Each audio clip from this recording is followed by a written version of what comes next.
Hey, y'all, and welcome to another episode of the Millennial Management Podcast.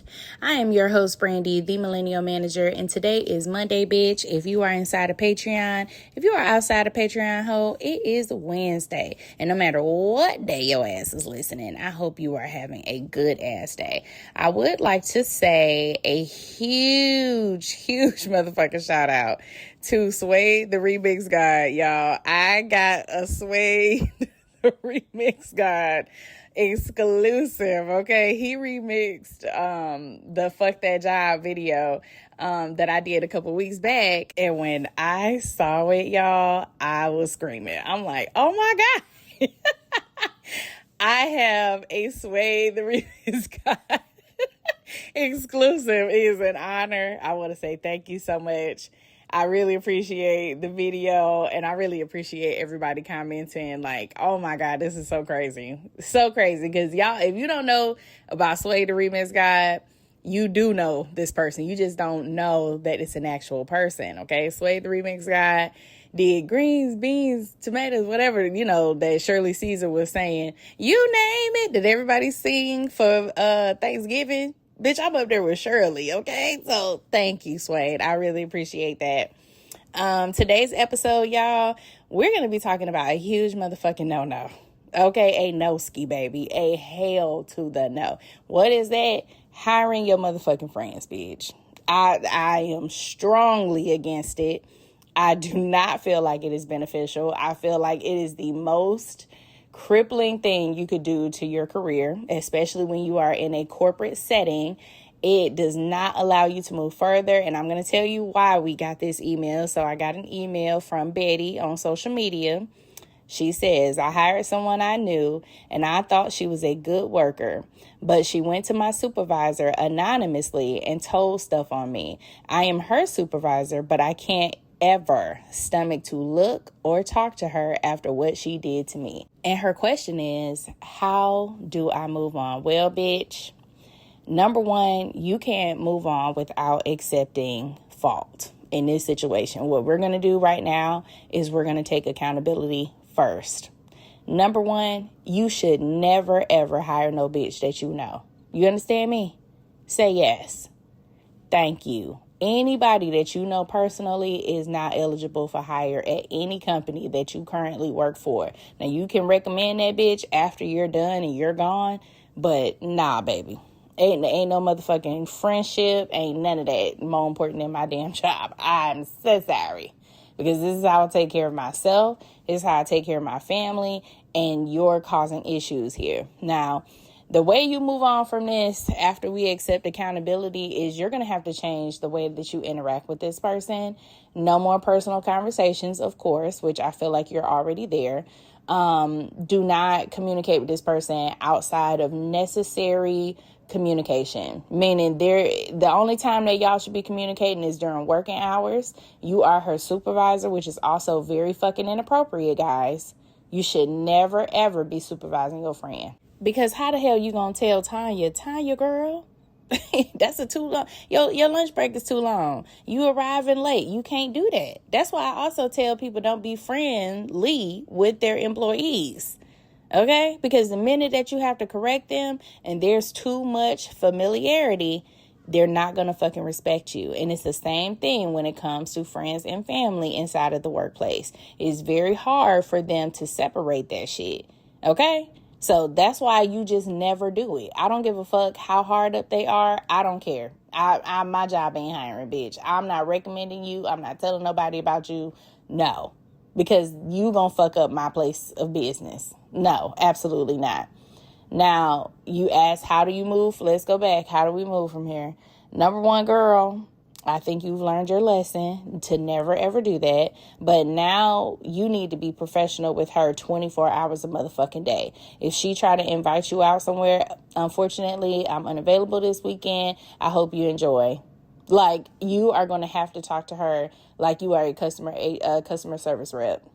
I swear to God, every conversation that you have with her is by the book.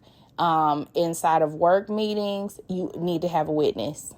Every time you talk to her and it is something work related where there's correction necessary, it needs to be via email or it needs to be on a meeting where you can have a witness, another supervisor or your supervisor. You need to have someone present. Do not ever talk to this bitch in a verbal conversation where there is not another person present. Also, unlike her, you're a professional. So you're going to have to separate your emotions from this reality. Okay, emotionally, you probably want to slap that bitch, but that's not a good choice. Okay, not if you want to remain employed. So what are we going to do? We're going to have to separate our emotions from what the fuck she did. She said something that was violating towards you and revealed things about you. It's just totally inappropriate. She should not have done. But now you have to deal with her in a higher, you almost have to take the high road like Michelle Obama. I know I say go to hell all the time, but not when your job is involved. You're Michelle Obama right now, okay? You're going to have to take the high road. Do not engage with this bitch. Don't tell her anything further about your personal life. If she has friends that you are friends with, those people are not your friends. I'm so serious. Like, if you really want to protect the integrity of your career, you're going to have to do a complete 180, not a 360. Because, bitch, 360, you're exactly where you start. You're going to have to do a 180. Okay, you are going to have to turn into like a different person. You are no longer friends with her. Any friends that y'all had together are her friends. Do not take this shit to them. Do not say anything to them about it because it will trickle back into the workplace. As of right now, anything that you and her shared is separate. It belongs to her. Let her have that shit. As long as you care about protecting your professional career. If you don't give a fuck about protecting your professional career, do the complete opposite of what I'm telling you. But what I'm telling you right now is she's not your friend anymore. Her friends are not your friends anymore. And you have to deal with her like you work at Blue Cross Blue Shield of Michigan. Okay? You are a customer service agent. Every meeting that y'all have, I mean, by the book. Everything is by the book with her. You need to have witness conversations, like I said. You also need to make sure that whatever you send her is work-related. It is nothing via text. Communicate with her on Teams so that it's always documented. It can never be manipulated. It can never be changed. No more personal phone calls. No nothing. No apologies. Nothing. You understand? Seek nothing from her because you're not going to get it. Any trust that y'all had is dead. She is a colleague and you need to treat her like you would treat any other coworker. But let's go back to the challenge of hiring somebody that you personally know. When you hire somebody that you know outside of the workplace, it creates a perception of favoritism. And y'all may say, well, it's a perception. That doesn't mean it's true. Perception is reality to a lot of people. And if I receive or if I perceive this as being favoritism, maybe you let her come in late, you don't write her up, whatever, it seems like favoritism. You're taking her side, and that's a fucking problem. And you never want to be viewed in that way where your integrity is on the line inside of your job. So this is why you should never hire people that you know. The erosion of trust. Okay, your other employees feel like this is probably not a trusted environment. Things that we discuss are probably going to be discussed with this person because y'all are friendsies. Potential for manipulation. A friend who has control over you, okay, and we talk about this on social media, will manipulate you into making decisions that are best for them and not in the best interest of your job. Okay? They will tell you, give me a couple days off, or, we friends, or, you shouldn't do this. We're friends. Let's call in. They're going to do everything they can to manipulate you emotionally. And you have to be really smart about that. That's why you should not ever put yourself in this position. But bitch, these are the consequences because you did that. Lack of qualifications. Let's start there. Hiring somebody you know, and you know that they don't really possess the ability to do the job, creates an environment of mistrust or distrust, like we said before. And also, people don't have confidence in you as a leader because you're hiring somebody that doesn't lack the skill or doesn't have the skills. You're hiring them because you know them. And we see this time and time again in corporate America. People are in positions they have no qualifications for, they have no training for, they have never led a team, number one, never been through any training. They've never done anything to get this position. The only thing they did was know somebody. That's it. That's all you need at the end of the day in some of these corporate settings. But how does that make you feel when you go to work knowing that you're talking to somebody that doesn't have the qualifications to tell you anything? They don't have the experience. They've never built anything outside of this organization. So it's like, girl, what are you telling me? You can't tell me anything. Exactly.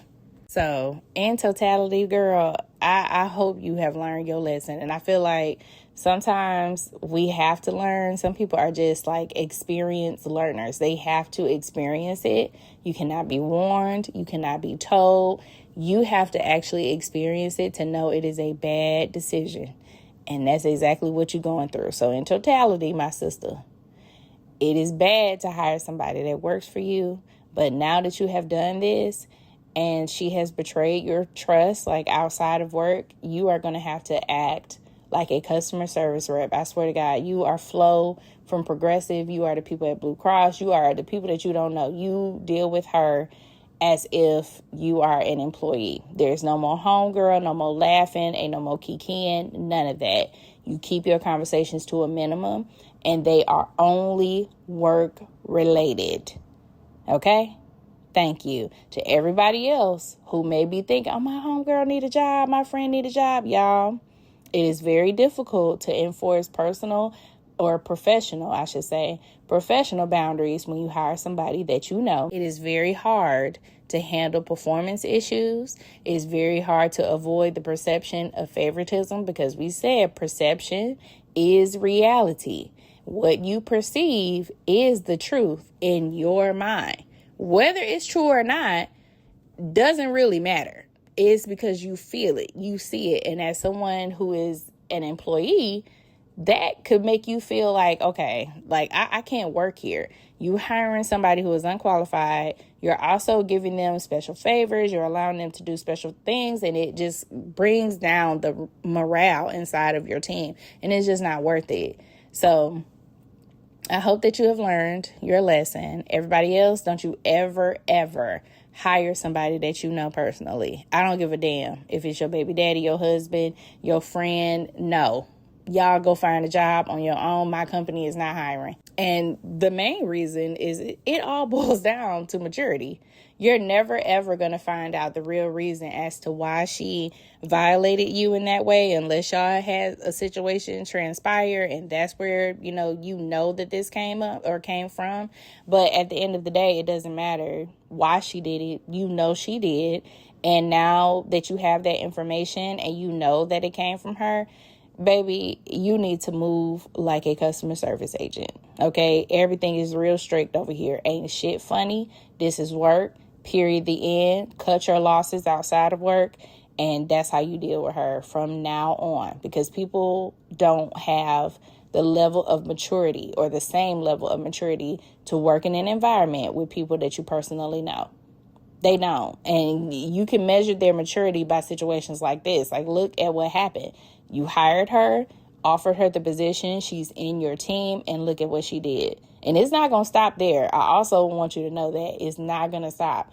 Because she felt comfortable doing that or taking this shit to your superior or your manager, it's not going to stop. She's going to start talking to the team. She's going to start saying other inappropriate things.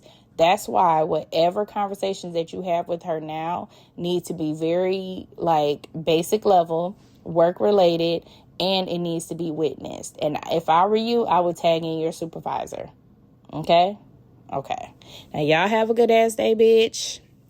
Sway the remix god, I want to say thank you very much for that amazing remix. I love it, and I've shared it onto my Instagram page. If he take it over to TikTok, I'm gonna share it over there too.